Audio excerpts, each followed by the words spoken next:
Hey everyone. Got another story about elevators and, well, related devices, escalators this time, right? Yeah.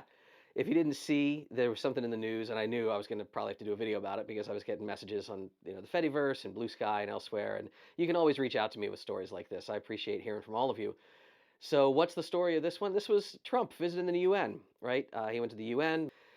He was on an escalator, and the escalator stopped dead, and everyone was like, "Ah, them damn foreigners with the UN and the world government, let's kill them and bomb them." Like the response to every perceived possible slight inconvenience to this administration, they immediately looked to point the finger. When we learned, of course, that it was nothing to do with the UN themselves, the escalators were in fine working order. If you don't know, by the way, about escalators and escalator maintenance and safety systems, Derek at Veritasium, I think he just did a really cool video about escalators and a disaster in Italy a while back and the investigation. But yes, these were not an issue with a poorly maintained escalator. This was literally an escalator working as it's supposed to. So because this administration has to, grandstand and make, dear leader look amazing on every possible camera angle, like he's Kim Jong Un, they have their production crew and they have their videographers and photographers. And apparently they wanted this, shot of him like riding up the UN escalator. So his videographer was above him, like, many steps up, filming. And homie didn't pick up his feet or maybe his monopod or something. So the safety stop was engaged, and that's why the escalator like lurched. But a few news stories I've read got this wrong. They said, oh, the videographer hit the stop button. Like, if you've ever seen, there's a little mushroom button sometimes, like down at the foot level, often at the various platform landings, like near the platforms, you'll see this stop button. That's not what happened here, though. What happened, and future me, when I'm going through airports or something in the next few days, because of course I'm traveling, I'll try to capture some footage and show you the top and bottom of an escalator. There's what's called a comb, right? So, and again, Derek's video even touches on this. How do you make those platforms as safe as you can? Like the spot where the steps, the treads, plunge beneath the surface of the floor at the landings, how do you make that safe? Even if it's just a straight line, anybody who's ever used a lift gate on a truck, like, that's a pinch point as things are coming up and grabbing.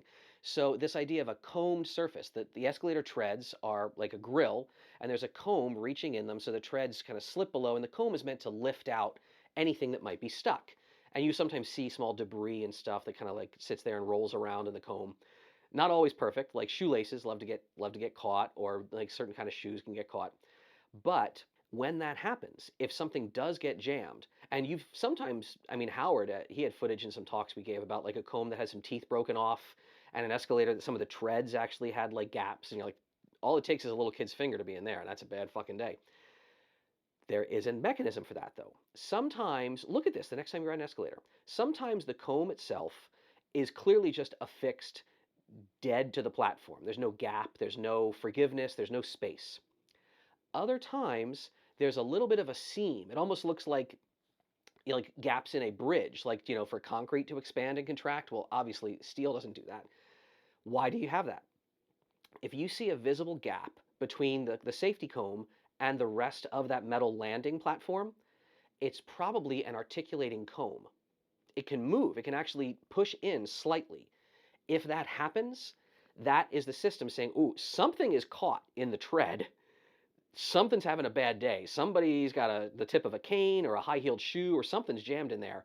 And if that comb plate actually kicks back, that should stop the escalator's movement. It should stop it cold. That's probably what happened here. That is, by all reports, my understanding is what happened at the UN. If you're ever on an escalator, please don't try this.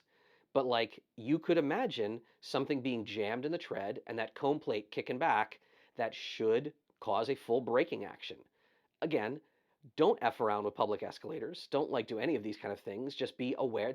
I like giving you little insights into your world and how the world works. When you look at it, you're like, oh, that's kind of neat. Just like the flat steps. At the top and bottom of an escalator, before it platforms, there's supposed to be, I think it's a minimum of 2 or maybe it's a maximum of 4 flat steps. Why? Well, it's both to make the transition a little easier as you step on and off, but it's an accessibility feature. If you are blind, if you're low vision, you can tell when an escalator is ending. You can tell because you can put your foot on two different treads, and when you feel one of them starts to pick up and even, oh, escalator's about to end, I'm going to step off now. There's all these little features of our world, and I love learning about them. I love having very smart people in my life who tell me about them. I love kind of a lot of the creators I follow, right? Like they show us the insights into our world. Alec and Robert and Bowden and like all these cats. Like, yeah, I love seeing how everything works under the surface, and that's how one of the many safety systems of an escalator.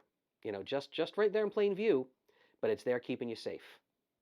Just like that run stop button, which now is usually covered up by a little flap so that people can't accidentally hit it. And in fact, if you try to open that flap, you'll probably hear an audible buzzer or sounder because you should not be opening that flap unless it is already an emergency, in which case, who cares that there's something buzzing? Yeah, be aware. All right. Something Derek didn't point out, and I'll check with Howard on this one, but Derek talked about how, because if you haven't watched Derek's video, I'm going to link it here and at the end, right? Like, why does the arm rail, like the handrail of an escalator, sometimes not keep pace with the treads? And it has to do with over time, the actual rubber wears down, and sometimes it starts out faster, sometimes it's slower. But the actual code, I understand, for an accessibility reason, for safety reasons, Howard once told me you shouldn't have to reposition your hand over and over and over again during a ride. I don't know if it's a certain number of times that you could reasonably reposition your arm.